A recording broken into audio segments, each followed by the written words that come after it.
All right, ladies and gents, we are moving on to chapter 8. In the morning, we headed home. "See you Monday," I told Augie. "Yep, I'll come over early," he said. Dad and I finished our usual Saturday grocery shopping and laundry by noon. We spent the rest of the day at the county fair, staying late for the fireworks. Sunday, it rained, so we went to the movies and fooled around at home, playing poker, 5-card draw. He was teaching me all about odds and betting and bluffing. We'd been playing pretty even. It was my deal, and I gave myself 2 jacks, which I held.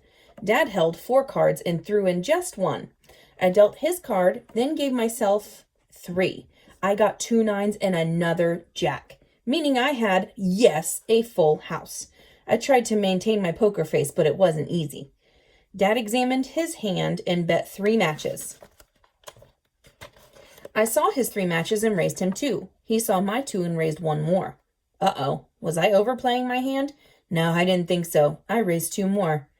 Dad threw in 2 more matches. "Okay, hotshot," he said, "this is getting too rich for me.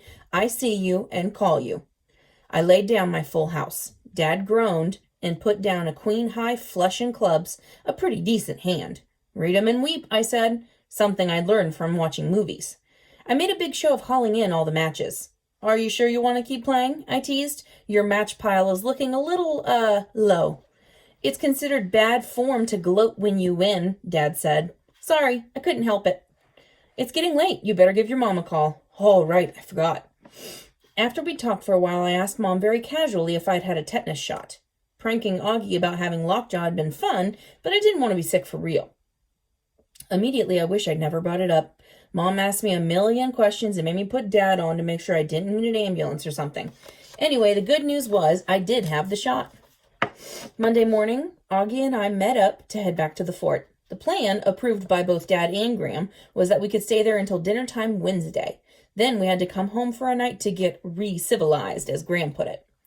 Augie came to my house and we loaded up our backpacks with supplies. Dad helped me pick out stuff that doesn't spoil, like cans of tuna fish, beef jerky, saltines, nuts, dried fruit, granola bars, and a new tub of margarine. He'd also let me get junk food like potato chips and Cheetos, which we usually don't buy, but he winked and said he'd heard that they went well with squirrel. I'd spent part of my allowance on extra flashlight batteries. "Good score," Augie said approvingly. He had 2 new comics to contribute, as well as some homemade cookies from Graham, some potatoes from our garden, and marbles for the slingshot. We planned to hunt squirrels again. Al and Unc weren't there yet when we stopped to stash our bikes at the junkyard. We headed straight for the fort. As we crossed the stream, we saw right away that the rock was overturned again. This time, the squirrel skin and innards had been disturbed. Actually, they were gone.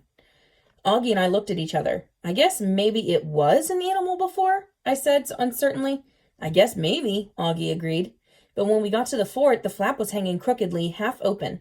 And when we looked inside, it was obvious right away that someone had been here again. First, we were hit with a horrible smell that almost made me toss my breakfast.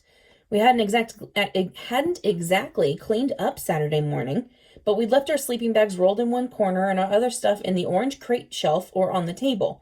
Now our cards and comics were thrown all around. There was a heap of blackened stubs as if someone had lit one match after another and watched them burn. The smell came from the remains of the squirrel, which sat in a disgusting, stinky pile on top of one of the sleeping bags, which just happened to be mine. Worst of all, the whole pile looked like it was moving, which was really creepy. Then I realized it was moving, crawling with maggots, actually, which was way creepier. "Oh man," I said, "gross." I picked up the sleeping bag, making sure not to touch anywhere near the maggots, and took it outside, where I gave it a good shake, sending the guts and maggots flying. Ugh. I probably should have walked further away from the fort, but I just wanted to get the stuff off my sleeping bag. Going back into the fort, I looked around again. "What the heck?" I said. "I can't believe he came back." Augie looked as freaked out as I was. "I just don't get why he did this." I pointed to the matches. "From what you said about him being a firebug, I guess we're lucky he didn't burn the place down. I never should have told him we were making a fort." "You didn't tell him to come here and trash the place," said Augie. "You didn't tell him to come..." I'm sorry, I just read that. "Man, we were nice to him. We offered to make up a new song for him." We were quiet for a minute, trying to take it all in. Then Augie said, "The calendar." We looked, and it was gone. That did it. Let's go, I said. At the same time, Augie said, he's toast. And that's the end of chapter 8. Stop and think for a second. Do you think it was Gerard that did it? All right, guys, on to chapter 9.